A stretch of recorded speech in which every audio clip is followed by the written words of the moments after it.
ছেলে আজকে হঠাৎই বলল, মাম্মা এত সুন্দর ওয়েদার, ঘরে আজকে থাকিব না থাকিব না থাকিব না থাকিব না, চলো খেয়ে দিয়ে কোথাও ঘুরে আসা যাক।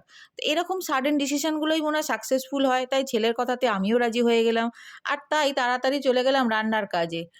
প্রথমেই নারকোলটা ঝটপট কুড়ে নিচ্ছি, কারণ আজ মেনুতে আছে নিরামিষ মোচার ঘন্ট আর ডিমের ডালনা। ডিমও এখানে সেদ্ধ করতে বসিয়ে দিয়েছি। রান্না আমার মোটামুটি ডান, কিন্তু চতুর্দিকের মাথা ঘামাতে গিয়ে লাঞ্চের থালির ভিডিও করতেই ভুলে গেছি।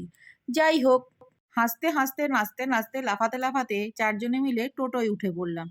এখন যাচ্ছি একটু ঘুরু ঘুরু করতে। কোথায় সেটা তো নিশ্চয়ই বলবো। জীবনে ভগবানের দেখা না পাওয়া গেলেও শয়তানের দেখা পাবো এই ভেবে চলে গেলাম শয়তান মুভি দেখতে। আমি ভেবেছিলাম এই ওয়েদারে সেরম কোনো লোক হবে না, কিন্তু তাও গিয়ে দেখলাম টুকটাক ভালোই লোক হয়েছে। সিনেমা এখানে শুরু হয়ে গেছে, আর এই যে আমরা বসে গেছি সিনেমা দেখতে, আর আমাদের খাওয়াও চালু হয়ে গেছে। আমরা শুধু মুভি দেখতে যাইনি, সাথে গান্ডে পিন্ডে গিলতেও গেছিলাম। ওই যতক্ষণ সিনেমা চলছে ততক্ষণ আমাদের মুখও চলেছে, এই আর কি। এখানে দু ভাই এখন কী কথা বলছে, দু ভাই বোনে মিলে বোঝা দেয়। এই যে এত কিছু খেয়ে ফেলেছি আমরা অলরেডি ফার্স্ট হাফে, সেকেন্ড হাফে আরও কিছু আছে।